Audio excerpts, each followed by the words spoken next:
ಎಲ್ಲ ಇದೆ ಇದೀರಾ? ಎಲ್ಲ ಇದಾಗ್ರೀங்களா? ಏಸಾಯ ಬರೆದ ಪುಸ್ತಕ 50ನೇ ಅಧ್ಯಾಯ 6ನೇ ವಚನ. ಏಸಾಯದ ಪುಸ್ತಕ 10ನೇ ಅಧ್ಯಾಯ 6ನೇ ವಚನ. ಒಡೆಯುವವರಿಗೆ ಬೆನ್ನು ಕೊಟ್ಟು ಕೂದಲು ಕೀಳುವವರಿಗೆ ಗಡ್ಡವನ್ನು ಒಡ್ಡಿದೆನು, ಉಗುಳಿಸಿಕೊಳ್ಳುವ ಅವಮಾನಕ್ಕೆ ನನ್ನ ಮುಖವನ್ನು ಮರೆ ಮಾಡಲಿಲ್ಲ. அடிக்கிறவர்களுக்கு என் முதுகையும் தாடிமையை பிடிக்கிறவர்களுக்கு என் தாடியையும் ஒப்புக் கொடுத்தேன். அவமானத்துக்கும் உமிழ்நீருக்கும் என் முகத்தை மறைக்கவில்லை. ಬಂದಿದ್ದೇನೋ ಒಂದು ಅಲೆಲಿಯಾ எல்பிட்ட இந்த ஞாபகம் ಇದೆಯಾ? எங்க விட்ட சொல்ற ஞாபகம் இருக்குங்களா? ನಾವು 3 ಜನರ ಮೇಲೆ ಕರೆಸಿದೆ. ஒரு 3 பேரை மேல வர வச்சேன். 3 ಜನ ಮೇಲೆ ಬಂದ್ರು. 3 பேர் மேல வந்தாங்க. ಕಣ್ಣು ಕಟ್ಟಿಸಿದೆ. கண்ணை கட்ட விட்டேன். ಕಣ್ಣು ಕಟ್ಟಿಟ್ಟು ಒಂದು 4 ಬಾರಿಸಕ್ಕೆ ಹೇಳಿದೆ. கண்ணை கட்டிட்டு 4 அடிக்க சொன்னேன். 4 ಬಾರಿಸಿದ್ರು. 4 ಅಡಿச்சாங்க. ಗಡ್ಡ ಬಿಟ್ಕೊಂಡಿರೋನ ಕರೆದೆ. ದಾಡಿ ಹುಡುಗನೆಲ್ಲ ಕೂப்பிಟ್ಟೆ. ದಾಡಿ ಹಿಡ್ಕೊಂಡು ಎಳೆದ್ರು. ದಾಡಿ ಬಿಚ್ಚಿ ಇಳ್ತಾங்க. ಇದೆಲ್ಲ ಮಾಡಿ ಮುಗಿಸಿದ ಮೇಲೆ ಲಾಸ್ಟ್ ಅಲ್ಲಿ ಅವ್ರ ಪ್ರಶ್ನೆ ಕೇಳಿದೆ. இதெல்லாம் பண்ணி முடிச்ச லாஸ்ட் அவங்க ஒரு கேள்வி கேட்டேன். ಕಣ್ಣು ಬಿಚ್ಚಿಬಿಟ್ಟು ಕಟ್ಟಿರೋ ಕಣ್ಣನ್ನು ಬಿಚ್ಚಿಬಿಟ್ಟು ಏನ್ ಅನಿಸ್ತು? கட்டிக்கிற கண்ணை கழட்டிட்டு அவங்க ஒரு கேள்வி கேட்டேன். உங்களுக்கு என்ன ಕಪಾಲದಲ್ಲಿ ಬಾರಿಸಿದ್ರಲ್ಲ ಹೆಂಗಿತ್ತವಾಗ? கண்ணத்து மேல அச்சாங்களா? அப்ப இன்னும் எப்படி ಏನ್ ಯೋಚನೆ ಓಡ್ತಾ ಇತ್ತು? என்ன யோசனை ஓடி இருந்தது? ಏನ್ ಮನಸ್ಸಲ್ಲಿ ಏನ್ ಯೋಚನೆ ಬಂತು ಅಂತ ಕೇಳಿದೆ. நான் மனசுல என்ன யோசனை வந்து கேட்டேன். ನೆಕ್ಸ್ಟ್ ಏನ್ ಬರುತ್ತೆ ಅಂತ ಗೊತ್ತಿರ್ಲಿಲ್ಲ. ನೆಕ್ಸ್ಟ್ என்ன வந்து சொல்ல தெரியாது. ಯಾರು ಒಂದು ಹೊಡಿತಾರೋ ಅಂತ ಗೊತ್ತಿರ್ಲಿಲ್ಲ. ಯಾರು ಅಡಿಪಾಂಗ சொல்ல தெரியாது. ಗಡ್ಡ ಕಿತ್ತಿದ್ರು. ದಾಡಿ ಬಿಚ್ಚಿ ಇಳ್ತಾங்க. ಬೇರೆ ಏನೇನೋ ಮಾಡಿ ಏನ್ ಮಾಡ್ತಾರೆ ಗೊತ್ತಿಲ್ಲ. வேற என்னென்ன பண்ணாங்க எனக்கு தெரியல. ಆ ರೀತಿಯಾದ ಒಂದು ಪರಿಸ್ಥಿತಿಯಲ್ಲಿ ಆ ರೀತಿಯಾದ ಒಂದು ದಾರಿಯಲ್ಲಿ ಏಸು ಸ್ವಾಮಿ ನಡೆದು ಹೋದ್ರು ಅಂತ ನನಗೆ ಒಂದು ಅರ್ಥ ಕಲ್ಪನಾಗುತ್ತೆ. அந்த ஒரு பரிசுத்துல அந்த ஒரு வழியில வந்து ஏசுவாமி வந்து நடந்து போனாருன்னு சொல்லிட்டு அது மாதிரி பண்ணேன். ಪಾಪವೇ ಅರಿಯದಂತ ಯೇಸು ಸ್ವಾಮಿ ಆತನನ್ನು ಆತನ ಶರೀರದಿಂದ ರಕ್ತ ಹರಿದು ಬರುವವರೆಗೂ ಆತನನ್ನು ಪೋಷಣೆ ಮಾಡಿದೆ. பாவமே அறியாத இயேசுசாமி வந்து அவர் சரீரத்திலிருந்து ரத்தம் வழிந்து ஓடுற வரைக்கும் அவர் அச்சாங்க. ಒಂದು ವಾರ ನೀವು ಬಂದಿಲ್ಲ ಅಂದ್ರೆ ನಿಮಗೆ ಕಂಟಿನ್ಯೂಷನ್ ಗೊತ್ತಾಗಲ್ಲ, ನಾನೇನು ಮಾಡೋಕ್ಕಾಗಲ್ಲ. போன வாரம் நீங்க வரலன்னா அது கண்டினியூஷன் உங்களுக்கு தெரியாது, நான் எதுவும் பண்ண முடியாது. ಒಂದು ವಾರ ಎಲ್ಲಿ ಬಿಟ್ಟಿದ್ದೀನೋ ಅಲ್ಲಿಂದ ಕಂಟಿನ್ಯೂ ಮಾಡ್ತಾ ಇದ್ದೀನಿ. போன வாரம் நான் எங்க விட்டு அங்கிருந்து நான் ಆರಂಭಿக்கிறேன். ಎಷ್ಟರವರೆಗೂ ಯೇಸು ಸ್ವಾಮಿನ ಹೊಡೆದ್ರು, ಎಷ್ಟರವರೆಗೂ ಅವ್ರು ಹಿಂಸೆ ಮಾಡೋದು ಅಂದ್ರೆ ರಕ್ತ ಹರಿಬೇಕು, ರಕ್ತ ಹರಿಯೋವರೆಗೂ ಅವ್ರನ್ನ ಹೊಡೆದ್ರು. எவ்வளவு ஏசுசாமி அச்சு, எவ்வளவு ஏசுசாமி ஹிம்சை பண்ணாங்க ಅಂದ್ರೆ ಅವ್ರ உடம்பு சரீரத்திலிருந்து ரத்தம் வெளியே வரணும் அது வரைக்கும் அடிச்சாங்க. ಹೋದ ವಾರ ನಾನು ಪ್ರಶ್ನೆ ಕೇಳಿದೆ. போன வாரம் நான் கேள்வி கேட்டேன். ಯಾರಾದ್ರೂ ಮುಖಕ್ಕೆ ಕೊಡಿಸ್ಕೊಂಡಿದ್ದೀರಾ? யாரா மூஞ்சி கட்டி அடி வாங்கிக்கிறீங்களா? ಯಾರಾದ್ರೂ ಮುಖಕ್ಕೆ ಏಟ್ ತಿಂದಿದ್ದೀರಾ ಅಂತ ಕೇಳಿದೆ. ಯಾರು ಕೈ ತೆಗ್ದಿಲ್ಲ. யாரா மூஞ்சி அடி வாங்கினேன்னு சொல்லிட்டு கேட்டேன். யாரும் கை எடுக்கல. ನಾನು ಏಟ್ ತಿಂದಿದ್ದೀನಿ. நான் ಅಡಿ வாங்கிக்கிறேன். 18-19 ವರ್ಷದಿಂದ ನಾನು ಏಟ್ ತಿಂದಿದ್ದೀನಿ. 15 ವರ್ಷದಿಂದ ನಾನು ಅಡಿ வாங்கிக்கிறேன். 30-50 ಜನ ಹುಡುಗರು, 30-50 பேர் பசங்க. ಅವ್ರ ಮಧ್ಯದಲ್ಲಿ ನಾನು ಒಬ್ಬನೇ ಇದ್ದಿದ್ದು. அவங்க மதியத்துல நான் ஒப்பனா இருந்தேன். ನಾನು ಏಟ್ ತಿಂದಿದ್ದೀನಿ. நான் ಅಡಿ வாங்கிக்கிறேன். ಮುಖ ಫುಲ್ ಹೊಡೆದ್ರು. மூஞ்சி ஃபுல்லா அடிச்சாங்க. ಮನೆಗೆ ಹೋದೆ, வீட்டுக்கு போனேன். ಯಾರ ಹತ್ರನೂ ಮಾತಾಡಿಲ್ಲ. யார்கிட்டயும் பேசல. ನನಗೆ 4 ಜನ ಅಣ್ಣಂದಿರು, ತಂದೆ ತಾಯಿ, 6 ಜನ ಹತ್ರನೂ ಮಾತಾಡಿಲ್ಲ. 4 பேர் அண்ணனுங்க அப்பா வந்து அப்பா அம்மா யார்கிட்டயும் பேசல. ಬಿಟ್ಟ ಒಂದು ಸಮಯದಲ್ಲಿ ನಾನು ಯೋಚನೆ ಮಾಡ್ತಾ ಇದ್ದೀನಿ ಏನ್ ಗೊತ್ತಾ?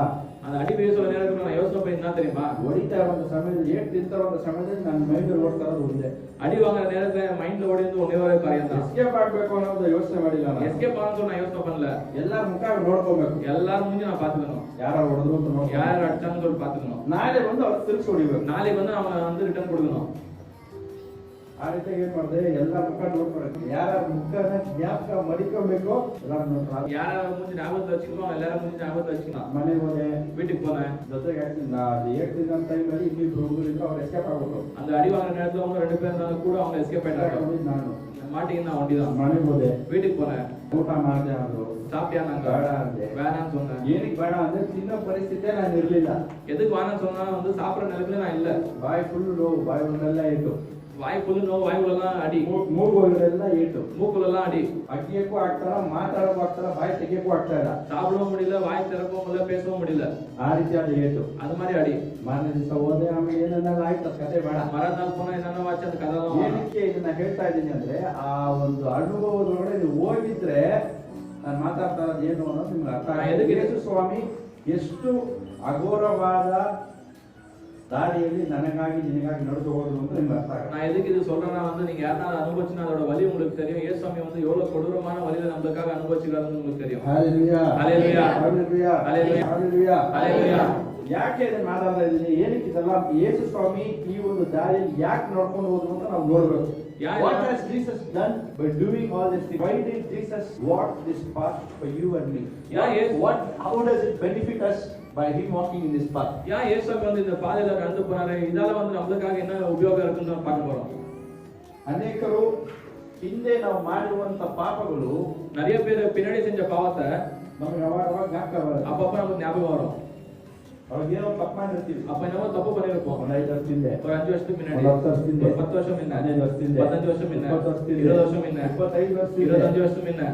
ಅವಾಗ ಏನಾಗುತ್ತೆ, அப்பப்ப என்ன ஆகும், ನಮ್ಗೆ ಜ್ಞಾಪಕ ಬರುತ್ತೆ ಹಿಂದೆ ನಡೆದಂತ ಆ ಒಂದು ಕಾರ್ಯ, ಹಿಂದೆ ನಡೆದಂತ ಒಂದು ಘಟನೆ, ಆ ಒಂದು ತಪ್ಪು, ಆ ಒಂದು ಪಾಪ ಏನ್ ಮಾಡುತ್ತೆ, ಅವಾಗ ಒಂದು ಫ್ಲಾಶ್ ಬ್ಯಾಕ್ ತರ ಬಂದು ಹೋಗುತ್ತೆ. பின்னாடி நடந்த அந்த காரியம், அந்த ஒரு பாவம் என்ன பண்ணும், அப்பப்போ நம்மளுக்கு வந்து ஞாபகப்படுத்தின்னு இருக்கும். ಇವಾಗ ಬರ್ತಾ ಇರೋದಕ್ಕೆ ಕಾರಣ ಏನು? அது வந்து கொண்டதுக்கு காரணம் என்ன? ಏನಕ್ಕೆ ನಾವು ಇನ್ನೂ ಕಷ್ಟ ಪಡ್ತಾ ಇದ್ದೀವಿ? ஏன் நம்ம இன்னும் ಆ கஷ்டப்பட்டு ಯೋಚನೆ ಆದ್ರೆ ಏನಕ್ಕೆ ನಮ್ಗೆ ಪದೇ ಇನ್ನೂ ಬರ್ತಾ ಇದೆ? அந்த யோசனை ஏன் நமக்கு மறுபடியும் வந்துட்டே இருக்கு? ವಚನದಲ್ಲಿದೆ. அதுக்கு பதில் அந்த வசனத்துல இருக்கு. ಆ ಯೋಚನೆ ಬರಬಾರ್ದು. அந்த யோசனை வரக்கூடாது. ಆ ಹಿಂದೆ ನಡೆದಂತ ಆ ಕಾರ್ಯಗಳು, ಆ ಘಟನೆಗಳು ನಮ್ಮ ನೆನಪಿಗೆ ಬರಬಾರ್ದು ಅಂತ ಯೇಸು ಸ್ವಾಮಿ ಏನ್ ಮಾಡಿದಾರೆ ಅಂತ ನಾವು ನೋಡೋಣ. அந்த பின்னாடி நடந்த காரியங்கள் அந்த நம்ம நினைவுக்கு வரக்கூடாதுன்னு சொன்ன இயேசு என்ன பண்ணிருக்காரு நம்ம பார்க்கலாம். ಯೇಸು ಸ್ವಾಮಿ ಏನ್ ಮಾಡಿದ್ದಾರೆ? இயேசு என்ன பண்ணிருக்காரு? ನಮ್ಮ ಪಾಪವನ್ನು ಮಾತ್ರ ಅಳಿಸೋದು ಅಲ್ಲದೆ, நம்ம பாவத்தை ஒண்டி கழுவுதில்லாத ಆ ಪಾಪದ ರೆಕಾರ್ಡ್, ಇವಾಗ ಒಂದು ಪೊಲೀಸ್ ಸ್ಟೇಷನ್ ಹೋದ್ರೆ ಒಂದು ಕ್ರೈಮ್ ಮಾಡಿದ್ರೆ ಒಂದು ಪೊಲೀಸ್ ಸ್ಟೇಷನ್ ಹೋಗ್ತೀವಿ. ஒரு தப்பான வேலை பண்ணா போலீஸ் ஸ்டேஷன் போக வேண்டியதா இருக்கும். ಕರೆಕ್ಟಾ? கரெக்ட்டுங்களா? ಪೊಲೀಸ್ ಸ್ಟೇಷನ್ ಅಲ್ಲಿ ಏನ್ ಮಾಡ್ತಾರೆ? போலீஸ் ஸ்டேஷன்ல என்ன பண்ணுவாங்க? ಎಫ್ಐಆರ್ ಬರೀತಾರೆ, எஃப்ஐஆர் எழுதுவாங்க. ಕ್ರಿಮಿನಲ್ ರೆಕಾರ್ಡ್ ಅನ್ನೋದು ಒಂದು ಇರುತ್ತೆ ಅವ್ರ ಹತ್ರ. அந்த கிரிமினல் ரெக்கார்ட்னு சொல்லிட்டு ஒரு ಆಯ್ತು, எங்கேயೋ திருடி போச்சு. ಅವ್ನ ರೆಕಾರ್ಡ್ ಇದೆ, ಅವ್ರ ಕ್ರಿಮಿನಲ್ ರೆಕಾರ್ಡ್, ಆ ಏರಿಯಾದಲ್ಲಿ ಯಾರು ತಪ್ಪು ಮಾಡಿದಾರೋ ಆ ರೆಕಾರ್ಡ್ ಹೋಗಿ ತೆಗೆದ್ರೆ ಅದು ಯಾರು ಇದಾರೆ ಅಂತ ಗೊತ್ತಾಗ್ಬಿಡುತ್ತೆ.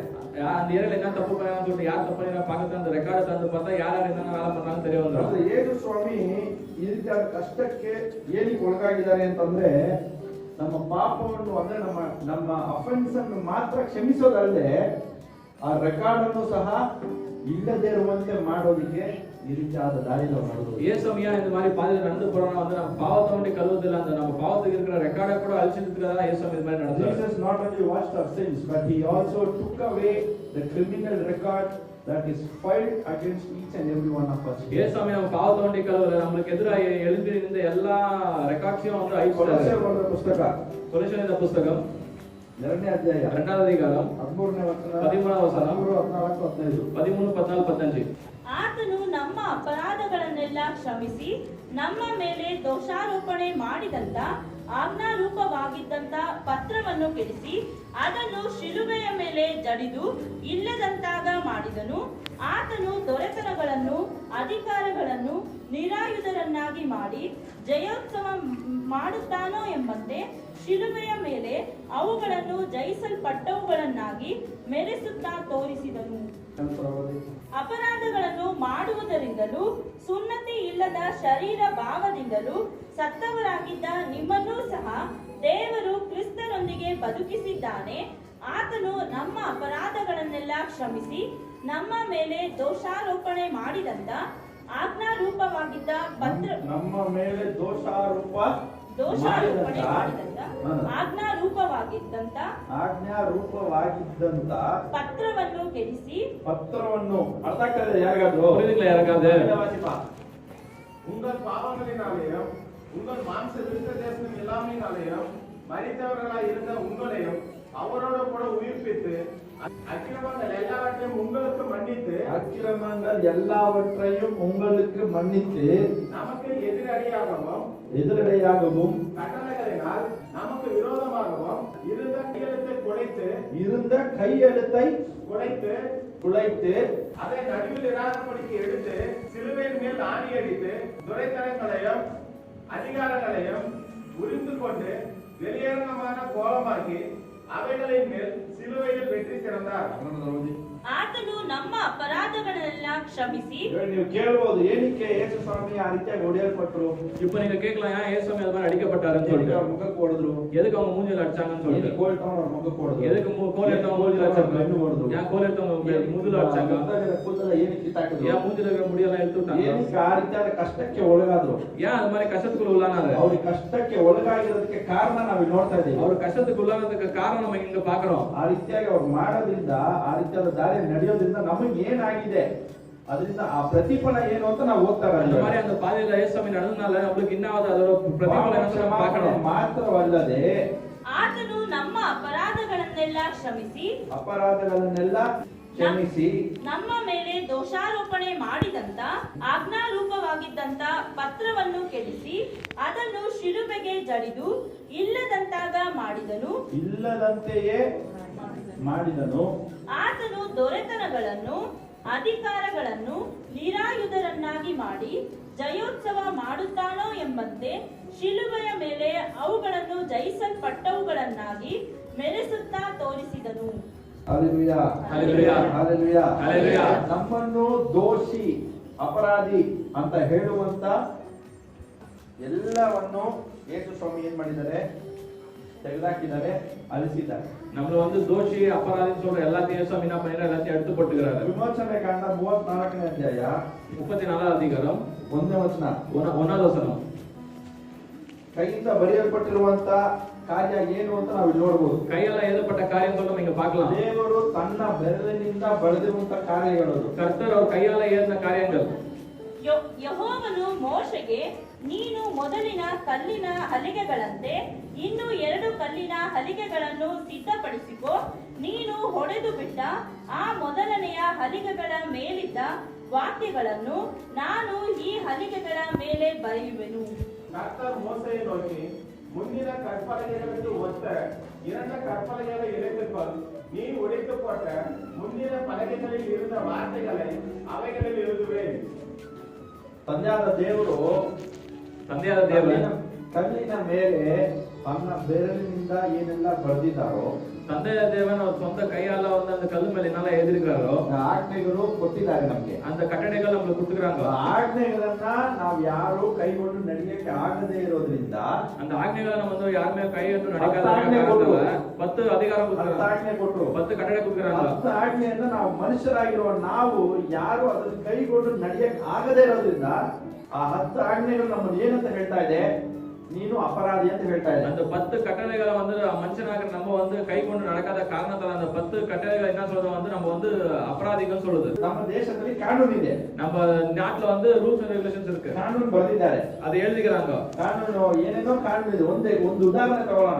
ಇನ್ನೇನೋ ರೂಲ್ಸ್ ಅಂಡ್ ರೆಗ್ಯುಲೇಷನ್ಸ್ ஒரு எக்ஸாம்பிள் எடுத்துக்கலாம். ಸಿಗ್ನಲ್ ಜಂಪ್ ಮಾಡ್ತೀರಾ, ಸಿಗ್ನಲ್ ಜಂಪ್ பண்றீங்க, ಇಲ್ಲ ಡಬಲ್ಸ್ ಹೋಗ್ತೀರಾ, ಇಲ್ಲ 3 பேர் வண்டில போறீங்க, ಹೆಲ್ಮೆಟ್ ಇಲ್ಲದೆ ಹೋಗ್ತೀರಾ, ಹೆಲ್ಮೆಟ್ ಇಲ್ಲದೆ போறீங்க. ಟ್ರಾಫಿಕ್ ಪೊಲೀಸ್ ಏನ್ ಮಾಡ್ತಾನೆ? ಟ್ರಾಫಿಕ್ ಪೊಲೀಸ್ என்ன பண்ணுவான்?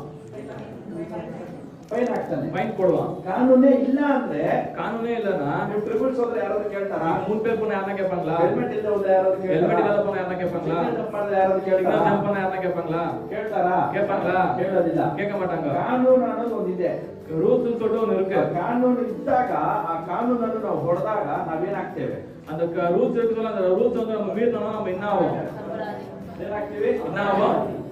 ಅಪರಾಧಿ ಆಗ್ತೀವಿ, ಅಪರಾಧಿ ಆಯ್ತು. ಇವಾಗ ಇರೋದು ಟ್ರಾಫಿಕ್ ಪೊಲೀಸ್ ಏನ್ ಮಾಡ್ತಾರೆ? ಚಿಕ್ಕದ ಒಂದು ಮಿಷಿನ್ ಇಟ್ಕೊಂಡಿರ್ತಾರೆ. ಇವತ್ತು ಟ್ರಾಫಿಕ್ ಪೊಲೀಸ್ என்ன பண்ணுவாங்க? சின்ன மிஷின் வச்சிருக்காங்க. ಲೈಸೆನ್ಸ್ ನಂಬರ್ ಹಾಕಿದ ತಕ್ಷಣ ಏನಾಗುತ್ತೆ? நம்ம ಲೈಸೆನ್ಸ್ ನಂಬರ್ போட்டோம் என்ன ಆகும்? ಏನ್ ಬರುತ್ತೆ? ಹಿಸ್ಟ್ರಿ, ಚರಿತ್ರೆಯಲ್ಲಿ ಏನೇನು ಅಫೆನ್ಸ್ ಮಾಡಿದ್ದೀನೋ ಎಲ್ಲಾನು ಪ್ರಿಂಟ್ ಬಂದ್ಬಿಡುತ್ತೆ. உங்க ஹிஸ்டரியில நீங்க என்ன தப்பு பண்ணீங்க எல்லாம் அங்க பிரிண்ட் வந்துடும். ಕರೆಕ್ಟಾ? கரெக்ட்டா? ಹೌದಾ ಇಲ್ವಾ? ஆமாங்களா இல்லையா? ಏನ್ ಹೇಳ್ತಾ ಇದ್ದೀರಿ? இங்க யாரನ್ನ சொல்லி என்ன சொல்லிருந்தீங்க? ರೆಕಾರ್ಡ್ಸ್ ಬರುತ್ತೆ. ரெக்கார்ட்ஸ் வரும். ಬರುತ್ತಾ ಬರಲ್ಲ? வருமா வராதா?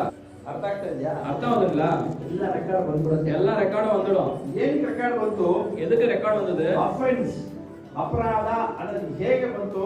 ಅಲ್ಲಿ ಕಾನೂನು ಕೊಟ್ಟಿರೋದ್ರಿಂದ, ಕಾನೂನು ಇರೋದ್ರಿಂದ ಕಾನೂನನ್ನು ಮುರಿದಾಕ್ದಾಗ ನಾವು ಮಾಡುವಂತ ತಪ್ಪುಗಳು ಅಪರಾಧಗಳು. அது அபராதம் சொல்லிட்டு எப்படி வந்தது? அங்க இருக்கிற ரூல்ஸ் அண்ட் ரெகுலேஷன்ஸ் மீறி நம்ம பண்ண சொல்ல அது ಅಪರಾಧம் சொல்லிட்டு வந்தது. ಆದ್ರಿಂದ அதனால ಅದೇ ರೀತಿ ದೇವರು ನಮಗೆ 10 ಆಜ್ಞೆಗಳನ್ನು ಕೊಟ್ಟರು, ಮನುಷ್ಯರು ಅದನ್ನು ಕೈಗೊಂಡು ನಡೆಯಕ್ಕೆ ಆಗದೇ ಇರೋದ್ರಿಂದ ಏನಾಯ್ತು? ಅದು ಅಪರಾಧಗಳಾಗಿ ಬದಲಾಯಿತು. கர்த்தர் அதே மாதிரி நமக்கு 10 கட்டளைகளை கொடுத்தாரு. அந்த 10 கட்டளைகளை வந்து மனுஷனுக்கு எடுத்து நடக்காத காரணத்தால வந்து அது ಅಪರಾಧமா ஆச்சு. ಕುತ್ಕೊಂಡಿರೋ ನಾವು ಯಾರು, ನಿಂತ್ಕೊಂಡಿರೋ ನಾವಿಬ್ರು, ನಾನು ತಪ್ಪೇ ಮಾಡಿಲ್ಲ, ನಾನು ಪಾಪನೇ ಮಾಡಿಲ್ಲ, ನನಗೆ ಪಾಪ ಅಂದ್ರೆ ಗೊತ್ತಿಲ್ಲ, ನನ್ನ ತಪ್ಪು ಅಂದ್ರೆ ಗೊತ್ತಿಲ್ಲ ಅಂತ ಯಾರು ನಾವು ಅದಕ್ಕೆ இங்க உட்காந்துங்கிற நீங்க நின்னுங்கிற நாங்க 2 பேரு யாருமே வந்து தப்பு என்னவே தெரியாது, பாவம் என்னவே தெரியாது சொல்ல ಸಾಧ್ಯமே ಇಲ್ಲ. ಆದ್ರಿಂದ அதனால ಇವಾಗ ದೇವರು ಬರೆದು ಕೊಟ್ಟಿರುವಂತ ಆ ಆಜ್ಞೆಗಳನ್ನ, ಆ ಹ್ಯಾಂಡ್ ರೈಟಿಂಗ್ ನ, ಆ ರೆಕಾರ್ಡ್ ನ ಕ್ಯಾನ್ಸಲ್ ಮಾಡಬೇಕು ಅಂದ್ರೆ யார் கேன்சல் பண்ணக் சாத்தியம்? அந்த கர்த்தர் எழுதி கொடுக்கிற அந்த ஆజ్ఞைகளை அவர் கையால ஏத்த அந்த ரூல்ஸ் அண்ட் ரெகுலேஷன்ஸ் கேன்சல் பண்ணனும். யாரால கேன்சல் பண்ண முடியும்? யார் ಮಾಡಬೇಕು? யார் பண்ண முடியும்? தேவரே ಮಾಡಬೇಕು. கர்த்தர் தான் பண்ண முடியும். கரெக்ட்டா? கரெக்ட்டுங்களா? ಅರ್ಥ ಆಗ್ತದೆ? ಅರ್ಥ ಆಗ್ತಿಲ್ಲ? ಅರ್ಥ ಆಗಲಿಲ್ಲ? ಇಲ್ಲೇ ಇದೆ ಅದು ನಾನೆಲ್ಲಿಯಾ? ಹalleluya. ಕರ್ತನೇ ಅದನ್ನು ಅವರು ಬರೆದಿರುವಂತ ಆ ಹ್ಯಾಂಡ್ ರೈಟಿಂಗ್ ಅನ್ನ ಆರಿಸಬೇಕು. ಆ ಅಳಿಸೋದನ್ನ ಹೇಗೆ ಮಾಡಿದ್ರು? ಕೈಬಸನ ಮನೆಯಲ್ಲಿ ನಡೆಯುವಂತ ಇಂಟರಾಗೇಷನ್ ಅಲ್ಲಿ ಚಿಂದಂತ ಏಟಿನ ಮುಖಾಂತರ ಆ ಹ್ಯಾಂಡ್ ರೈಟಿಂಗ್ ಅನ್ನ ಯೇಸು ಸ್ವಾಮಿ ಅಳಿಸಾಕಿದ್ದಾರೆ. அவர் வந்து கையால அந்த கட்டளைகளை வந்து இயேசு சாமி வந்து அனுபவிச்ச எல்லா கஷ்டங்களெல்லாம் வந்து அதை அழிச்சாரு. ஹalleluya ஹalleluya. ಅಂದ್ರೆ ಏನು ಹೇಳಕ್ ಬರ್ತಾ ಇದ್ದೀರಾ ನೀವು ಅಂತ ಕೇಳಬಹುದು. ஆனா நீங்க என்ன சொல்ல வரீங்கன்னு சொல்லிட்டு கேட்கலாம். நீங்க ನೀನು ಅಪರಾಧಿ ಅಂತ ಹೇಳ್ತಾ ಇರೋದು ದೇವರಲ್ಲ. நீ அபராதி சொல்றது கர்த்தர் கிடையாது. God is not the one who is accusing you that you are an offender. It is the devil that is accusing you that you are an offender. கர்த்தர் வந்து உங்களை வந்து குற்றவாளின்னு சொல்ல, அது வந்து பிசாசானவன் தான் வந்து உங்களை குற்றவாளின்னு சொல்லிட்டு கூப்பிடுறான். ಪಕ್ಕದಲ್ಲಿ ನೋಡಿ ಹೇಳಿ, பக்கத்துல இருக்கிற பார்த்து கேளுங்க. ದೇವರು ನಿನ್ನನ್ನು ಅಪರಾಧಿ ಅಂತ ಹೇಳ್ತಾ ಇಲ್ಲ. ದೇವರು வந்து கர்த்தர் வந்து உங்களை வந்து குற்றவாளின்னு சொல்ல. God is not calling you as an offender. கர்த்தர் வந்து உங்களை குற்றவாளின்னு சொல்லிட்டு கூப்பிடல. பிசாசினே ನಿನ್ನನ್ನ ಅಪರಾಧಿ ಅಂತ ಕರೀತಾರೆ. பிசாசானவன் தான் வந்து உங்களை குற்றவாளின்னு சொல்லிட்டு கூப்பிடுறான். புரியுதுங்களா புரியலையா? ಯೇಸು ಸ್ವಾಮಿ ಯಾವುದೇ ತಪ್ಪು ಮಾಡಿಲ್ಲ. ಯೇಸು ಸ್ವಾಮಿ ಏನೋ ತಪ್ಪು ಮಾಡಲ್ಲ. ಯೇಸು ಸ್ವಾಮಿ ಯಾವುದೇ ಪಾಪ ಮಾಡಿಲ್ಲ. ಯೇಸು ಸ್ವಾಮಿ ಏನೋ ಪಾಪ ಮಾಡಲ್ಲ.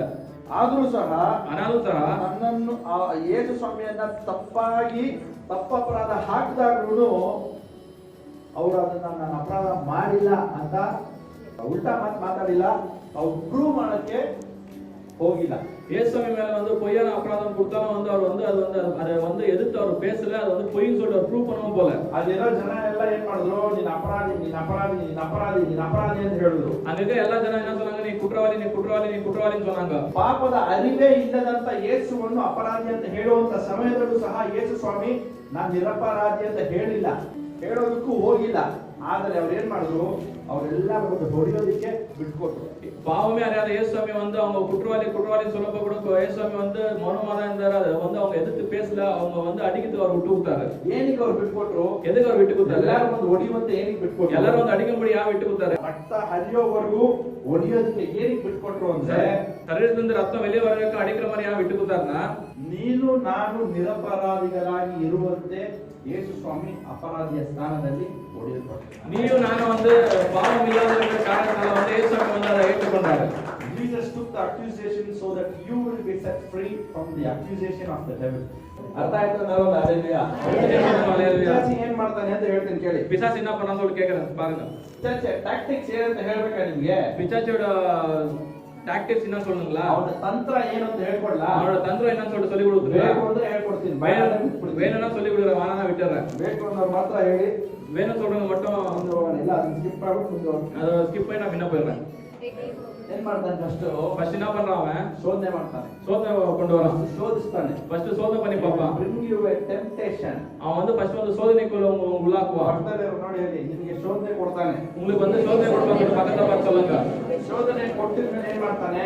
சோதனை கொடுத்துட்டு போது என்ன பண்ணுவான்? ತಪ್ಪು ಮಾಡಿಸ್ತಾನೆ. தப்பு பண்ண வைப்பான். ತಪ್ಪು ಮಾಡಿಸಿದ್ಮೇಲೆ ಏನ್ ಮಾಡ್ತಾನೆ? தப்பு பண்ண பிறகு என்ன பண்ண வைப்பான்? ಪಾಪ ಮಾಡಿಸ್ತಾನೆ. பாவம் பண்ண வைப்பான். ಪಾಪ ಮಾಡಿಸಿದ್ಮೇಲೆ ಏನ್ ಮಾಡ್ತಾನೆ? பாவம் பண்ண பிறகு என்ன பண்ணுவான்? ನೀನು ಅಪರಾಧಿ.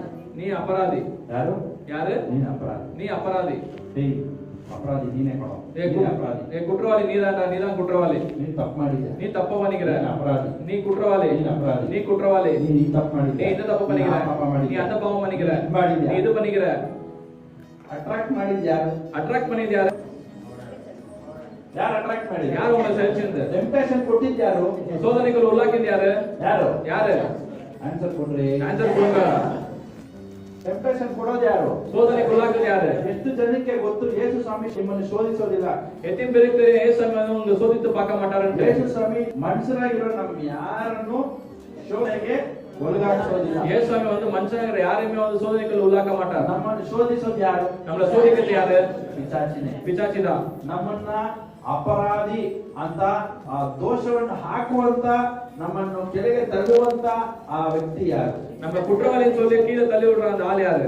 ಯಾರು? யாரு? ನೆಕ್ಸ್ಟ್ ಟೈಮ್ ಶೋಧನೆ ಬಂದಾಗ ಏನ್ ಮಾಡ್ಬೇಕು? ನೆಕ್ಸ್ಟ್ ಒಂದು ಪ್ರಶ್ನೆಗಳು என்ன பண்ணணும்? ಏನ್ ಮಾಡ್ಬೇಕು? என்ன பண்ணணும்? ಶೋಧನೆಯಲ್ಲಿ ಜಾಲಿಯಾಗಿ ಮಜಾ ಮಾಡ್ಕೊಂಡು ಹಂಗೇ ಓಡಾಡ್ಬೇಕು. சோதனைக்குள்ள நாள் ஜாலியா என்ஜாய் பண்ணி அதுலயே வந்து உருளாடணும். ಹೌದಾ? ஆமாங்களா? ಏನ್ ಮಾಡ್ಬೇಕು? என்ன பண்ணணும்? ಶೋಧನೆ ಬಿದ್ರೆ ಏನಾಗತ್ತೆ? சோதனைக்குள்ள வீழ்ந்தா என்ன ஆகும்? ನೀನ್ ಅಪರಾಧಿ, நீ குற்றவாளி, ನೀನ್ ಅಪರಾಧಿ, நீ குற்றவாளி, ನೀನ್ ಅಪರಾಧಿ, நீ குற்றவாளி ಅಂತ ಬಂದು ಹೇಳೋದು ಯಾರು? அப்படின்னு சொல்றது யாரு? ಪಕ್ಕದಲ್ಲಿ ನೋಡ್ಕೊಳ್ಳಿ, ಯಾರು ಹೇಳೋದು? பக்கத்துல பாக்குறாங்க யாரு சொல்லுதுன்னு. ನೀನು ಅಪರಾಧಿ ಅಂತ ಹೇಳೋದು ಯಾರು? நீ குற்றவாளி சொல்லிட்டு சொல்லுது யாரு? ಅರ್ಥ ಆಗ್ತಿದ್ಯಾ? புரியுதுங்களா? ಎಲ್ಲ ಇಲ್ಲೇ ಇದ್ದೀರಾ? எல்லாம் இங்கதான் இருக்கிறீங்களா? ಲೂಕ್ ಬರೆದ ಸುವಾರ್ತೆ லூக்கின் சுவிசேஷம் 12ನೇ ಅಧ್ಯಾಯ 12வது அதிகாரம் 10ನೇ ವಚನದಲ್ಲಿ 10வது வசனத்துல நம்ம என்ன பார்க்கிறோம்? எவனாகிலும் மனுஷகுமாரனுக்கு விரோதமாக விசேஷத்தை சொன்னால் அது அவனுக்கு பரிசுத்த ஆவிக்கு விரோதமாய் தோஷனம் சொல்லுகிறவனுக்கோ மன்னிக்கப்படுவதில்லை. ಮನುಷ್ಯ ಕುಮಾರನ ಮೇಲೆ ಏನಾದರೂ ಮಾತಾಡುವ ಪ್ರತಿಯೊಬ್ಬನಿಗೆ ಕ್ಷಮಾಪಣೆಯಾಗುವುದು, ಆದರೆ ಪವಿತ್ರಾತ್ಮನನ್ನು ದೂಷಿಸಿದವನಿಗೆ ಕ್ಷಮಾಪಣೆ ಇಲ್ಲ. ಹಲ್ಲೆಲೂಯಾ ஹல்லேலூயா ಹಲ್ಲೆಲೂಯಾ ஹல்லேலೂயா. ಪಿಶಾಚಿ ಏನ್ ಮಾಡ್ತಾನೆ? பிசாசானவன் என்ன பண்றான்? ನಿನ್ನನ್ನ உன்னை ಅಪರಾಧಿ ಸ್ಥಾನದಿಂದ ನಿರಪರಾಧಿ ಸ್ಥಾನಕ್ಕೆ ಕರ್ಕೊಂಡ್ಬಂದು ಬಿಡಕ್ಕೆ ಯಾರಿಂದನೂ ಆಗೋದಿಲ್ಲ. உங்களை வந்து குற்றவாளி இடத்துல இருந்து குற்றவாளி இல்லைன்னு சொல்ற இடத்துக்கு கூட்டு வந்து யாரால முடியாது. Nobody can forgive your sin. யாரும் வந்து உங்க பாவத்தை வந்து மன்னிக்க முடியாது. Nobody will take your place that you are an offender. நீங்க வந்து குற்றவாளின்னு சொல்லிட்டு அந்த இடத்துல வந்து யாரும் வந்து பங்கு போட முடியாது. ಆದ್ರೆ ஆனா ಪಿಶಾಚಿ ಹೇಳುವಂತ ಮಾತು ಸುಳ್ಳು. பிசாசு சொல்ற வார்த்தை வந்து சொல்லு. Every word that the devil says is a lie. என்னென்ன பேச்சுகள் பிசாசான பேசுறோம் அதெல்லாம் வந்து பொய் தான். ಪಿಶಾಚಿ ಹೇಳುವಂತ ಪ್ರತಿಯೊಂದು ಮಾತು ಸುಳ್ಳೆ. பிசாசு சொல்ற ஒவ்வொரு வார்த்தைகளும் வந்து பொய் தான். ಆದುದರಿಂದ ಅದು ಕಾರಣದಲ್ಲ ಯೇಸು ಸ್ವಾಮಿ ನಾವು ನಿರಪರಾಧಿಗಳಾಗಿ ಇರುವಂತೆ ತನ್ನ ಬೆನ್ನನ್ನು, ತನ್ನ ಮುಖವನ್ನು, ತನ್ನ ಶರೀರವನ್ನು ಹೊಡೆಯುವಂತೆ, ಜಜ್ಜುವಂತೆ ಬಿಟ್ಟುಕೊಟ್ಟಿದ್ದಾರೆ. இயேசு வந்து நம்ம குற்றவாளி இருக்கக்கூடாத காரணத்தினால வந்து அவர் முடிய, அவர் மூஞ்சி, அவர் முதுகு வந்து விட்டு கொடுக்குறாரு. ಪಿಶಾಚಿಗೆ ನಾವು ಹೇಳಬೇಕು, பிசாசுக்கு நம்ம சொல்லணும். ಏನ್ ಹೇಳಬೇಕು? என்ன சொல்லணும்? ನಾನು ಯೇಸುವಿನ ರಕ್ತದಿಂದ ತೊಳೆಯಲ್ಪಟ್ಟಿದ್ದೇನೆ. நான் இயேசுவின் ரத்தத்தால் கழுவப்பட்டிருக்கிறேன். ನಿನ್ನ ನನ್ನ ಅಪರಾಧಿ ಅಂತ ಕರೆದ್ರೂ ಪರವಾಗಿಲ್ಲ. நீ வந்து என்ன குற்றவாளி சொல்லிட்டு கூப்பிட்டாலும் பரவாயில்ல. ಕಾರಣ ಏನು ಅಂದ್ರೆ ನನ್ನ ಅಪರಾಧಗಳನ್ನ ಯೇಸು ಸ್ವಾಮಿ ತನ್ನ ಶರೀರದ ಮೇಲೆ ಹೊತ್ಕೊಂಡಿರೋದ್ರಿಂದ ನಾನು ಅಪರಾಧಿಯಲ್ಲ, ನಾನು ನಿರಪರಾಧಿ. ಯೇಸುವಿನ ರಕ್ತದಿಂದ ನಾನು ತೊಳೆಯಲ್ಪಟ್ಟಿದ್ದೇನೆ. காரணங்களா வந்து நான் வந்து குற்றவாளி குற்றவாளி குற்றவாளி ಪ್ರಕಟಣೆಗಳ ಪುಸ್ತಕ 12ನೇ ಅಧ್ಯಾಯ, ರೆವಲೇಷನ್ ಚಾಪ್ಟರ್ 12 வெளிப்படுத்தின சுவிசேஷம் 10వ ವಚನ 11వ ವಚನ. 12வது அதிகாரம் 10 11. ಏನ್ ನೋಡ್ತೇವೆ ಇಲ್ಲಿ? நீங்க என்னத்த பாக்குறோம்? ಏನ್ ನೋಡಕ್ ಬರ್ತಾ ಇದೀವಿ ಅಂದ್ರೆ, நம்ம என்ன பார்க்க வரோம்னா ಪಿಶಾಚಿ ಆದವನು ನಮ್ಮ ಬಗ್ಗೆ ದೇವರ ಹತ್ರ ಹೋಗಿ ಹಗಲು ರಾತ್ರಿ ಇವನು ತಪ್ಪು ಮಾಡಿದ್ದಾನೆ, ಇವನು ಪಾಪಿ, ಇವನೊಬ್ಬ ದೋಷಿ, ಇವನಿಗೆ ದಂಡನೆ ಆಗ್ಲೇಬೇಕು ಅಂತ ಯಾರು ಆರೋಪ ಮಾಡ್ತಿರೋದು ಪಿಶಾಚಿ ಆದವನು. பிசாசானவன் என்ன பண்றான் வந்து கடவுள் கிட்ட போயிட்டு இவன் பாவி, இவன் குற்றவாளின்னு சொல்லிட்டு எப்பவுமே வந்து தோஷித்து கொண்டு இருக்கிறான். ದಂಡನೆ ಆವನು. இவனுக்கு தண்டனை ஆகணும்னு சொல்லிட்டு எப்பவுமே வந்து சொல்லி இருக்கிறான். அப்பொழுது வானத்திலே ஒரு பெரிய சத்தம் உண்டாகி, இப்பொழுது ரட்சியும் வல்லமையும் நமது தேவனுடைய ராஜ்யமும் அவருடைய கிறிஸ்துவின் அதிகாரமும் உண்டாயிருக்கிறது. இரவும் பகலும் நம்முடைய தேவனுக்கு முன்பாக நம்முடைய சகோதரர்களின் குற்றம் சுமத்தும் பொருட்டு அவர்கள் மேல் குற்றம் சாட்டுகிறவன் தாழ்த்தப்பட்டு போனான். மரணம் நேரிடுகிறதா இருந்தாலும் அதற்கு தப்பும்படி தங்கள் ஜீவனையும் பாராமல் ஆட்டுக்குட்டியின் ரத்தத்தினாலும் தங்கள் சாட்சியின் வசனத்தினாலும் அவனை ஜெயித்தார்கள்.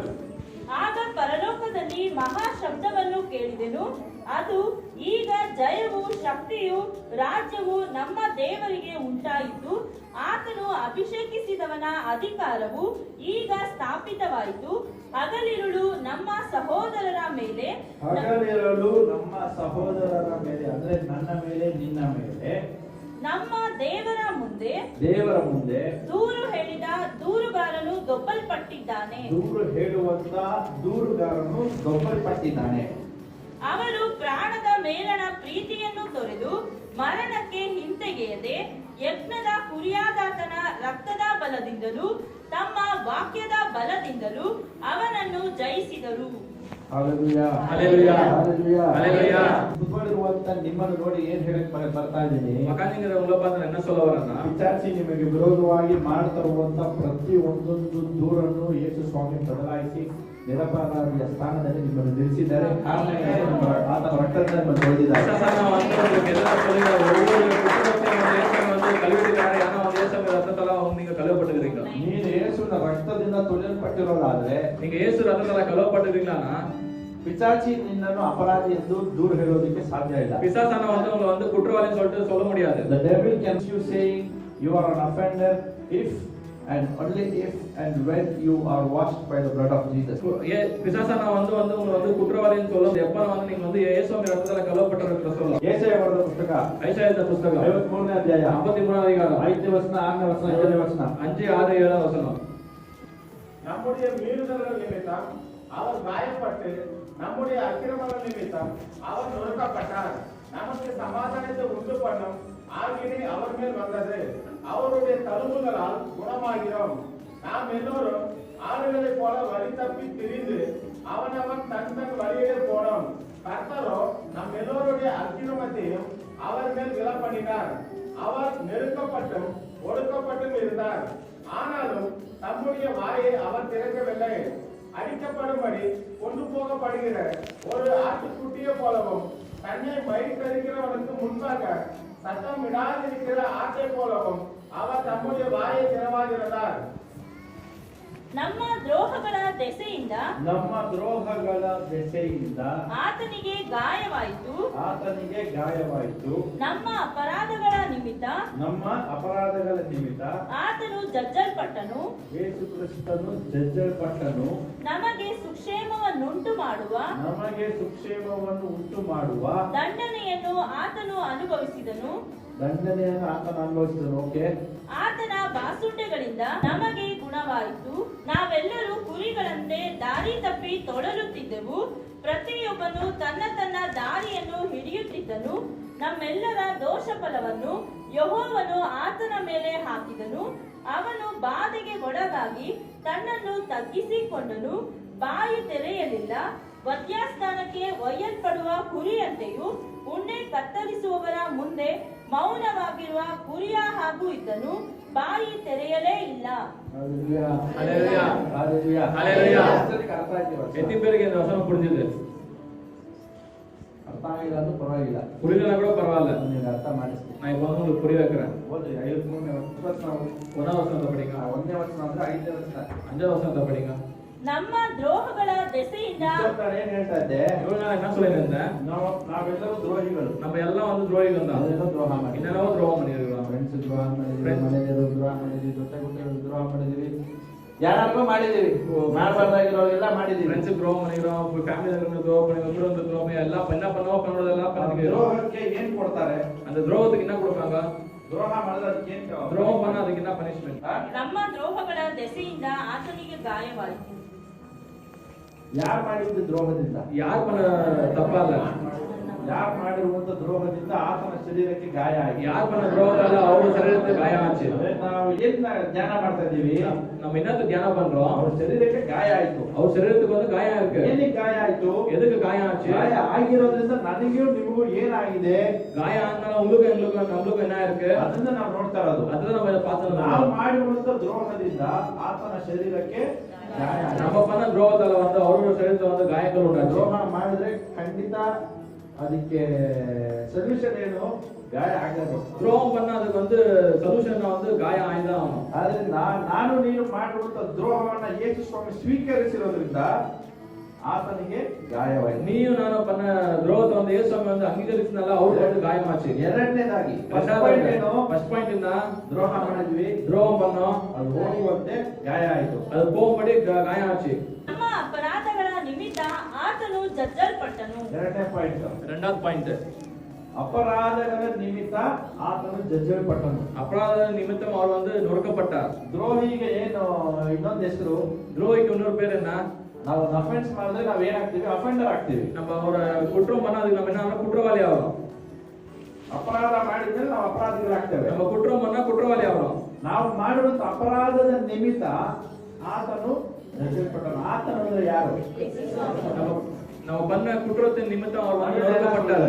நம்முடைய அக்கிரமத்தின் நிமித்தம் அவர் நொறுக்கப்பட்டார். ಅಕ್ರಮத்திನ ನಿಮಿತ್ತಂ அவர் ನೊರಕಪಟ್ಟಾர். நம்ம அக்கிரமத்தின் நிமித்தம் அவர் நொறுக்கப்பட்டார். ನಮ್ಮ ಅಪರಾಧದ ನಿಮಿತ್ತ ಆತನು ಜಜ್ಜಲ್ಪಟ್ಟನು. நம்ம அக்கிரமத்தின் நிமித்தம் அவர் நொறுக்கப்பட்டார். ಏನಕ್ಕೆ ಇದೆಲ್ಲ ಮಾತಾಡ್ತಾ ಇದ್ದೀನಿ? எதுக்கு இதெல்லாம் பேசிட்டு இருக்கிறேன்? ನಾವು ಏನಾದ್ರು ಪ್ಯಾಷನ್ ಆಫ್ ಕ್ರೈಸ್ಟ್ ಚಿತ್ರ ನೋಡ್ತೀವಿ, நம்ம பேஷன் ಆಫ್ ಕ್ರೈಸ್ಟ್ ಫಿಲಂ பார்க்கறோம். ಎಲ್ಲೋ ಬರೀ ಒಂದು ಎರಡು ಮೂರು ಪಾಯಿಂಟ್ ಮಾತ್ರ ಶಿಲ್ಪೆ ಮೇಲೆ ಹೊಡೆಯೋದು ಮಾತ್ರ ನಾವು ಕಾನ್ಸಂಟ್ರೇಟ್ ಮಾಡ್ತೀವಿ. ಶಿಲ್ಪೆ ಮೇಲೆ ಹೊಡೆದ್ಬಿಟ್ಟು ಶಿಲ್ಪೆ ಮೇಲೆ ಹೊಡೆಯೋದು ಮಾತ್ರ ಅಲ್ಲ ನಾವು ಕಷ್ಟಪಟ್ಟಿರೋದು.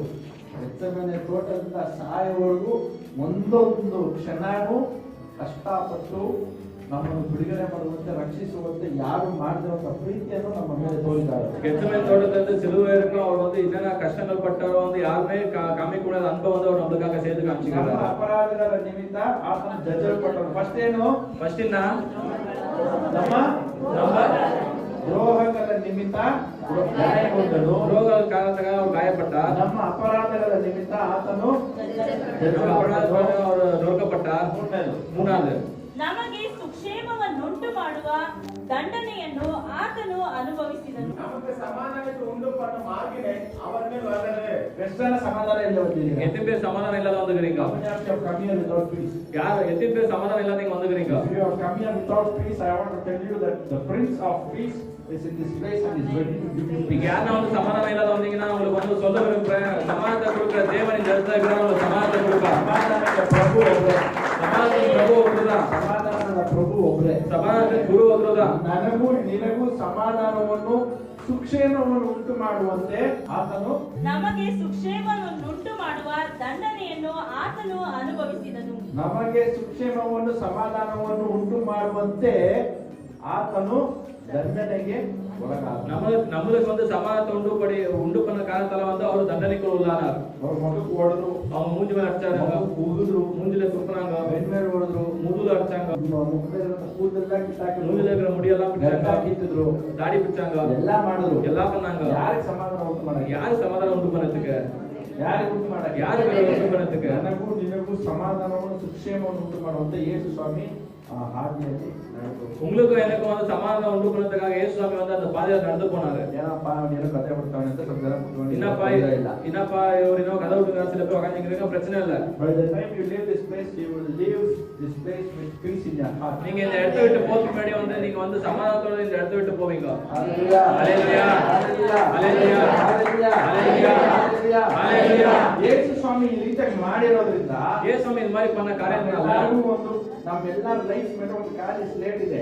நம்ம எல்லா லைஃப் மேல ஒரு காலி ஸ்லேட் இருக்கு. ಆ ಖಾಲಿ ಸ್ಲೇಟ್ ಅಲ್ಲಿ ಏನೆಲ್ಲ ಅಪರಾಧ, ಏನೆಲ್ಲ ತಪ್ಪು, ಏನೆಲ್ಲ ದೋಷವಿತ್ತೋ ಯೇಸು ಸ್ವಾಮಿ ಅದೆಲ್ಲ ಏನ್ ಮಾಡಿದ್ದಾರೆ, ಅಳಿಸ್ಬಿಟ್ಟಿದ್ದಾರೆ. அந்த ஸ்லேட் மேல என்னென்ன குற்றம் இருந்துச்சு, என்னென்ன பாவம் இருந்துச்சு, என்னெல்லாம் இருந்ததோ அது எல்லாத்தையும் வந்து இயேசு சாமி வந்து அழிச்சிட்டாரு. Every accusation of the devil is wiped out clean by the blood of Jesus. எல்லா குற்றமான பிசாசுகிட்ட என்ன வந்து எல்லாத்தையும் வந்து இயேசு சாமி கழுவிட்டாரு. ಏನೆಲ್ಲ ಆರೋಪಗಳು ನನ್ನ ಮೇಲೆ ನಿನ್ನ ಮೇಲೆ ಇತ್ತೋ ಯೇಸು ಸ್ವಾಮಿ ರಕ್ತ ಅದನ್ನೆಲ್ಲ ತೊಳೆದು ಅದನ್ನು ಇಲ್ಲದೆ ಕ್ಲೀನ್ ಆಗಿ ಮಾಡಿದ್ದಾರೆ. என்னெல்லாம் குற்றம் உங்க மேல என் மேல இருந்துச்சோ அது எல்லாத்தையும் வந்து இயேசு சாமி அவர் ரத்தத்தால ಕ್ಲೀನಾ ಕழுவிட்டாரு. ಬೇರೆ ಬರ್ಸೋರಿದ್ದಾರೆ, இங்க பேர வாசிக்கிறவங்க இருக்காங்க. ಅವ್ರ ಸ್ಕೂಲಲ್ಲಿ ಅವ್ರಿಗೆ ಲೀಡರ್ ಮಾಡಿದ್ದಾರೆ. அவங்க ஸ்கூல்ல வந்து அவங்க லீடர் பண்ணிக்கிறாங்க. ಅವ್ರ ಕೆಲಸ ಏನು?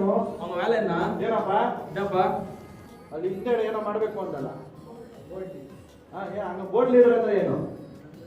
ಬಂದು ತೋರ್ಸ, ಒಂದ್ ನಿಮಿಷ ಬಾಯ್ ಕಡೆ ಬಾ. ಬೋರ್ಡ್ ಲೀಡರ್ ಅಂದ್ರೆ ನನಗೆ ಗೊತ್ತಿಲ್ಲಪ್ಪ. போர்ட் லீடர் எனக்கு தெரியாது. ಬೋರ್ಡ್ ಲೀಡರ್ ಎಲ್ಲ ಇರಲಿಲ್ಲ. நான் போன ஸ்கூல்ல எல்லாம் கிளாஸ் லீடர் இருந்துச்சு அவ்வளவுதான். ತಗೋ, ಏನೋ ತಗೋ, ಒಂದು ಆ ಪೇಪರ್ ತಗೋ. ವರ್ಷ ಏನ್ ವರ್ಷ ಬೇಗ ಲೇ.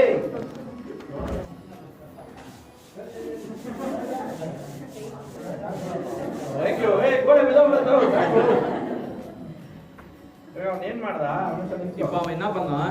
ನಿಂತ್ಕೊ, ಹಂಗೆ ನಿಂತ್ಕೊ. ಏನ್ ಮಾಡ್ದ? என்ன பண்ணான்? ಬೋರ್ಡ್ ಮೇಲೆ ಏನೇನೋ ಬರ್ದಿತ್ತು. போர்ட் மேல என்னென்னவோ இருந்துச்சு. ಏನೇನೋ ಅಂದ್ರೆ ಅದು ಏನೇನೋ ಅಲ್ಲ.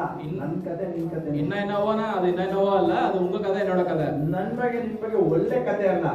உன்னை பத்தி என்ன பத்தி நல்ல கதை அல்ல, ಕೆಟ್ಟ ಕಥೆ. ನಾನು ನೀನು ಮಾಡುವಂತ ತಪ್ಪು, ನಾನು ನೀನು ಮಾಡುವಂತ ದೋಷ, ತಪ್ಪು, ಅಪರಾಧ ಎಲ್ಲಾನು ನಮ್ಮ ಲೈಫ್ ಮೇಲೆ ಇರುವಂತ ಬೋರ್ಡ್ ಮೇಲೆ ಬರೆದಿತ್ತು.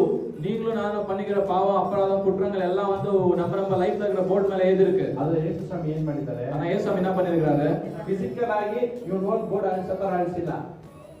ಫಿಸಿಕಲ್ ಯೇಸು ಸ್ವಾಮಿ ಇವನು ಹೋಗಿ ಒಂದು ಡಸ್ಟರ್ ತಗೊಂಡು ಒಂದು ಪೇಪರ್ ತಗೊಂಡು ಗೋಡೆ ಒರೆಸೋ ತರ ಒರೆಸಿಲ್ಲ. இயேசு சாமி வந்து ஒரு டஸ்டர் எடுத்து ஒரு பேப்பர் எடுத்து போயிட்டு அழிச்ச மாதிரி அழிக்கல அவரு. ತನ್ನ ಶರೀರವನ್ನೇ ಒಪ್ಪಿಸ್ಕೊಟ್ಟು ತನ್ನ ಶರೀರದ ಮುಖಾಂತರ ಆ ಆಲೆಯನ್ನ, ಆ ಬೋರ್ಡ್ ಅನ್ನ ಕ್ಲೀನ್ ಮಾಡಿ ನೀಟಾಗಿ ಮತ್ತೆ அவர் சரீரத்தை போர்டை வந்து கழுவி நீட்டா அழிச்சிட்டாரு. ಮೈ ತಗೊಂಡಾಗ ಯಾರಾದ್ರೂ ಗೋಡೆ ಬಿಟ್ಟು ನೋಡ್ರಿ, இது முதுகத்தை போயிட்டு யாரா சேர்த்து தேய்ச்சி பாருங்க, ಏನಾಗತ್ತೆ? என்ன ஆகும்? Hallelujah. Hallelujah. Hallelujah. ಅರ್ಥ ಆಗ್ತಾ ಇದೆ, ಅರ್ಥ ಆಯ್ತು. Hallelujah. அப்படி சொல்லுங்க. Hallelujah. Jesus did not use a duster to clean your board. He used his flesh to clean your board. இயேசு சாமி வந்து டஸ்டர் ஏதோ யூஸ் பண்ண, அந்த போர்டை க்ளீன் பண்ண, அவர் வந்து அவரோட சரீரத்தை ಯೂಸ್ பண்ணாரு. ಬಟ್ಟೆ ತಗೊಂಡು, ಗಲೀಜ್ ಬಟ್ಟೆ ತಗೊಂಡು ಸಾಮಾನ್ಯವಾಗಿ ಸಾಮಾನ್ಯವಾಗಿ ನಾವು ಬೋರ್ಡ್ ಎಲ್ಲ ಕ್ಲೀನ್ ಮಾಡ್ಬೇಕು, ಗಾಡಿ ಗಿಡಿ ಒರೆಸ್ಬೇಕು ಅಂದ್ರೆ ಏನ್ ಬಟ್ಟೆ ತಗೊಂಡಾಗ ಒರೆಸ್ತೀವಿ? நம்ம நார்மலா வந்து போர்டு துடைக்கணும், என்ன வண்டி துடைக்கணும், என்ன துணி எடுத்து நம்ம வண்டி துடைக்கணும். ಇರುವಂತ ಬೀರೋ ಒಳಗಡೆ ಇರುವಂತ ಕಾಸ್ಟ್ಲಿ ರೇಷ್ಮೆ ಸೀರೆ ತಗೊಂಡು ಒರೆಸ್ತೀರಾ? உங்க வீட்ல இருக்கிற பீரோல இருக்கிற ரொம்ப காஸ்ட்லியான பட்டுப்புடவை எடுத்து வந்து பட்டுப்புடவைல வண்டி துடைப்பீங்களா?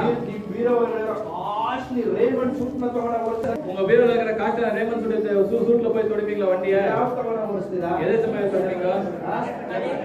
ಅದೇ ಬಟ್ಟೆ. ரொம்ப பழைய துணி. ಇನ್ನೊಬ್ರು ಏನು ವೇಸ್ಟ್ ಬಟ್ಟೆ. இன்னொருத்தவங்க பாருங்க வேஸ்ட் துணி.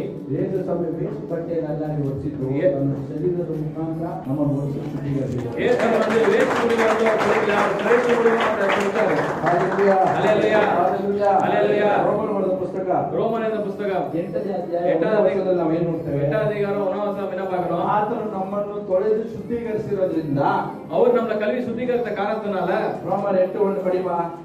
There is no condemnation for those who are in Christ Jesus because we are washed by the blood of Jesus. ஆனபடியினால் கிறிஸ்து இயேசுவுக்கு உட்பட்டவர்களாய் இருந்து மாம்சத்தின்படி நடவாமல் ஆவியின்படியே நடக்கிறவர்களுக்கு ஆவியின் தீர்ப்பு இல்லை. ಆದದರಿಂದ ಕ್ರಿಸ್ತ ಯೇಸುವಿನಲ್ಲಿ ಇರುವವರಿಗೆ ಇರುವವರಿಗೆ ಅಪರಾಧ ನಿರ್ಣಯವು ಈಗ ಇಲ್ಲವೇ ಇಲ್ಲ. ಅಪರಾಧ ನಿರ್ಣಯವು ಈಗ ಇಲ್ಲವೇ ಇಲ್ಲ. 2 ಕೊರಿಂಥಿಯರ್ 2ನೇ ಅಧ್ಯಾಯ 14ನೇ ವಚನ. 2 ಕೊರಿಂಥಿಯರ್ 2ನೇ ಅಧ್ಯಾಯ 14ನೇ ವಚನ. கிறிஸ்துவுக்குள் எப்பொழுதும் எங்களை வெற்றி சிறக்க பண்ணி எல்லா இடங்களையும் எங்களை கொண்டு அவரை அறிகிற அறிவின் வாசனையை வெளிப்படுத்துகிற தேவனுக்கு ಸ್ತೋತ್ರಂ. ಕ್ರಿಸ್ತನ ಅನ್ಯೋನ್ಯತೆಯಲ್ಲಿ ನಮ್ಮನ್ನು ಯಾವಾಗಲೂ ಜಯೋತ್ಸವದೊಡನೆ ಮೆರೆಸುತ್ತಾ ಆತನ ವಿಷಯವಾದ ಜ್ಞಾನವೆಂಬ ಸುವಾಸನೆಯನ್ನು ನಮ್ಮ ಮೂಲಕ ಎಲ್ಲಾ ಸ್ಥಳಗಳಲ್ಲಿ ವ್ಯಾಪನಗೊಳಿಸುತ್ತಾ ಬರುವ ದೇವರಿಗೆ ಸ್ತೋತ್ರವು. 2 Corinthians chapter 2 verse 14. Thanks be to God who always leads us in triumph in Christ, and through us increases the fragrance of His knowledge in every place. ಓದಿ ಕನ್ನಡದಲ್ಲಿ ಓದಿ. ಕ್ರಿಸ್ತನ ಅನ್ಯೋನ್ಯತೆಯಲ್ಲಿ ನಮ್ಮನ್ನು ಯಾವಾಗಲೂ ಜಯೋತ್ಸವದೊಡನೆ ಮೆರೆಸುತ್ತಾ ಆತನ ವಿಷಯವಾದ ಜ್ಞಾನವೆಂಬ ಸುವಾಸನೆಯನ್ನು. ಎಷ್ಟು ಜನ ಜಯೋತ್ಸವದಿಂದ ಜೀವನ ಮಾಡಬೇಕು ಅಂತ ಇಷ್ಟಪಡ್ತೀರಾ? எத்தனை பேர் ஜெயசாலியா வாழ்க்கை வாழணும்னு சொல்லிட்டு விரும்புறீங்க? ಒಂದು ನಿಮಿಷ ಕೈகளை ಬಿಡಿ. ஒரு நிமிஷம் கீழே கைகளை வச்சு ಅರ್ಥ ಮಾಡ್ಕೊಂಡು ಜಯೋತ್ಸವ ಅಂದ್ರೆ ನಿಮ್ಗೆ ಏನಂತ ಗೊತ್ತಿರ್ಬೇಕು. ஜெயசாலினா ஃபர்ஸ்ட் உங்களுக்கு புரிஞ்சுக்கணும் இல்லையா? ಸುಮ್ಮನೆ ಕೈ ಯಾರಾದ್ರೂ ಹೇಳಿ. ஜெயசாலினா என்னன்னு சொல்லுங்க யாருன்னா? ಜಯೋತ್ಸವ ಅಂದ್ರೆ ಏನು? ಕ್ರಿಸ್ತನ ಅನ್ಯೋನ್ಯತೆಯಲ್ಲಿ ಕ್ರಿಸ್ತನ ಅನ್ಯೋನ್ಯತೆಯಲ್ಲಿ ನಮ್ಮನ್ನು ಯಾವಾಗಲೂ ಜಯೋತ್ಸವ ಯಾವಾಗ ಯಾವಾಗ ಯಾವಾಗ ಯಾವಾಗಲೂ ಅದೇ ಯಾವಾಗ ಅದೇ ಯಾವಾಗ அதான் எப்பவும் கேக்குறாங்க. ಯಾವಾಗಲೂ எப்பவுமே ಜಯೋತ್ಸವದೊಡನೆ ಮೆರೆಸುತ್ತಾ ಜಯೋತ್ಸವದೊಂದಿಗೆ ಮೆರೆಸುತ್ತಾ ಆತನ ವಿಷಯವಾದ ಜ್ಞಾನವೆಂಬ ಸುವಾಸನೆಯನ್ನು ನಮ್ಮ ಮೂಲಕ ಎಲ್ಲಾ ಸ್ಥಳಗಳಲ್ಲಿ ವ್ಯಾಪನಗೊಳಿಸುತ್ತಾ ಬರುವ ದೇವರಿಗೆ ಸ್ತೋತ್ರವು. Hallelujah hallelujah hallelujah hallelujah. ನಿಮ್ಮ ಲೈಫ್ ಅಲ್ಲಿ ಜಯೋತ್ಸವದೊಂದಿಗೆ ನೀವು ಮೆರೆಯಬೇಕು ಅಂತ ಹೇಳೋದಾದ್ರೆ ಯೇಸುವಿನ ರಕ್ತದಿಂದ ತೊಳೆಯಲ್ಪಟ್ಟಿದೆ. நீங்க உங்க வாழ்க்கையில வந்து ஜெயசாலியா இருக்கணும்னா வந்து நீங்க வந்து இயேசு ரத்தத்தால கழுவப்பட்டவங்களா இருக்கணும்.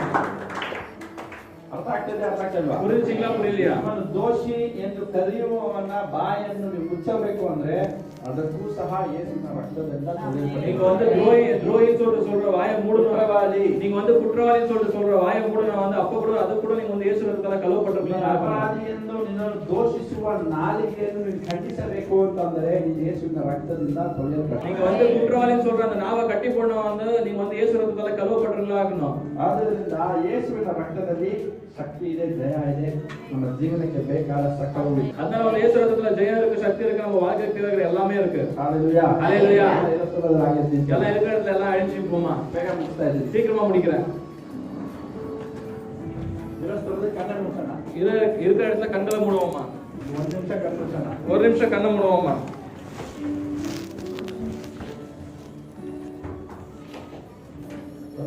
ಯೇಸುವೇ ನಿನ್ನ ರಕ್ತದಿಂದ ನನ್ನನ್ನು ಪರಿಶುದ್ಧೀಕರಿಸು. கண்ணை மூடி இயேசுவே உங்க ரத்தத்தால என்னை கழுவி சுத்திகரிங்கன்னு சொல்லாமா? ನನ್ನ ಬೋರ್ಡ್ ತೆಗೆದು ನೋಡಿದ್ರೆ என்னோட ನಾನು ಹೇಳ್ತಾ ಹೇಳ್ಬೇಡಿ.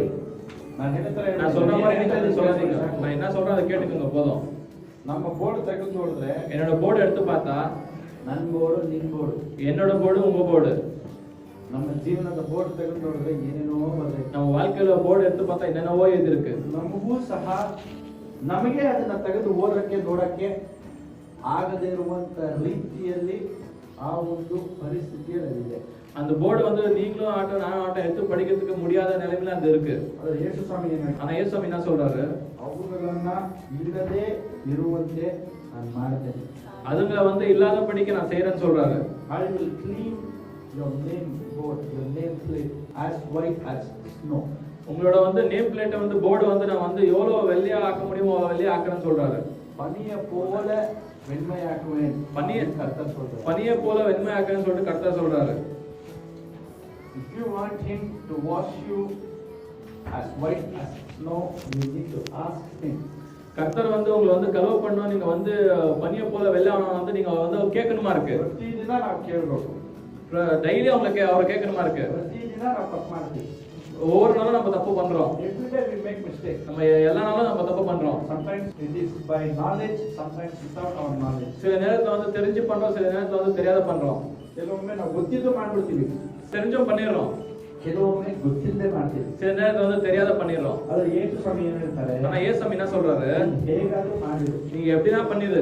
ನಾನು ಅದನ್ನ ಇಲ್ಲದಂತೆ ನಿನ್ನನ್ನು ತೊಳೆದು ಶುದ್ಧೀಕರಿಸಿ. நான் அதை வந்து இல்லாத படிக்க உன்னை கழுவி சுத்திகரிக்கிறேன்னு சொல்றாரு. I want to make you as white as snow. உங்களை வந்து பனியை போல நான் வெண்மையாக்குறேன்னு சொல்றாரு. ಹಿಮದಂತೆ ಬಿಳುಪಾಗಿ ನಿನ್ನನ್ನು ನಾನು ಮಾಡ್ತೇನೆ ಅಂತ ಯೇಸು ಸ್ವಾಮಿ ಹೇಳ್ತಾರೆ. பனியை போல வெள்ளையாக்குறேன்னு சொல்லிட்டு இயேசு சாமி உங்களை பார்த்து சொல்றாரு.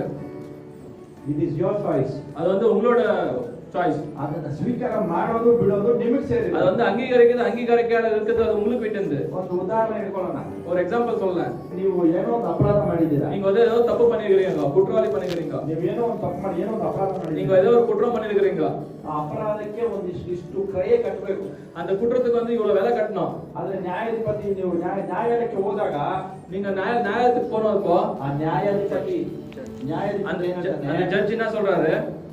ನಿನ್ನ ಮೇಲೆ ಇರುವಂತ ಎಲ್ಲ ಅಪರಾಧಗಳನ್ನ ದೋಷಗಳನ್ನ ಎಲ್ಲ ತಪ್ಪುಗಳನ್ನ ಇಲ್ಲದಂತೆ ನಾನು ಕ್ಯಾನ್ಸಲ್ ಮಾಡ್ತೇನೆ ಅಂತ ಹೇಳಿದ್ರೆ அந்த ஜட்ஜ் என்ன சொல்றாரு? உன் மேல இருக்கிற அபராதம் பாவம் எல்லாத்தையும் நான் கேன்சல் பண்றேன்னு சொன்னா, ಇಲ್ಲ ಸರ್ ಬೇಡ ಸರ್, இல்ல சார் வேணாம் சார், ನಾನು ಕಟ್ತೀನಿ ಸರ್, நான் கட்டுறேன் சார் ಅಂತ ಯಾರಾದ್ರೂ ಹೇಳ್ತೀರಾ? அப்படின்னு யாரா சொல்வீங்களா? ಅಂತವ್ರು ಮಾತ್ರ ಕೈ ತೆಗಿ. அப்படின்னு சொல்றவங்க மட்டும் கை தூக்குங்க.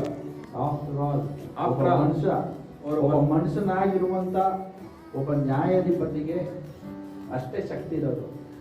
ஆஃப்டர் ஆல் ஒரு மனுஷனாகிற அந்த ஜட்ஜுக்கு வந்து அவ்வளவுதான் பவர் இருக்கு. ಮನುಷ್ಯನಾಗಿರುವಂತ ನ್ಯಾಯಾಧಿಪತಿಗೆ ನಿನ್ನ ಫೈನ್ ಮಾತ್ರ ಕ್ಯಾನ್ಸಲ್ ಮಾಡಕ್ ಸಾಧ್ಯ. மனுஷனாகிற அந்த நியாயாதிபதிக்கு வந்து நீங்க உங்களோட தண்டனை ஒண்ணே தான் கேன்சல் பண்ண முடியும். ಆದ್ರೆ ನೀನು ಕಟ್ಟಬೇಕಾಗಿರುವಂತ ಫೈನ್ ಅನ್ನ ನಾನು ಕಟ್ತೀನಿ. நீங்க கட்ட வேண்டிய ஃபைனை வந்து நான் கட்டுறேன்னு சொல்றாரு. ನೀನು ಕಟ್ಟಬೇಕಾಗಿರುವಂತ ದಂಡನೆ ನಾನು ಕಟ್ತೀನಿ. நீ கட்ட வேண்டிய தண்டனை நான் கட்டுறேன். ನೀನು ಒಳಗಾಗಬೇಕಾಗಿರುವಂತ ಪನಿಷ್ಮೆಂಟ್ ನಾನು ಒತ್ಕೊಂತೀನಿ. நீ உள்ளார பனிஷ்மெண்ட் நான் எடுத்துக்கிறேன். ನೀನು ಹಿಮದಂತೆ ಬಿಳುಪಾಗಿ ಇರು. நீ வந்து பனியை போல வெள்ளையாரு.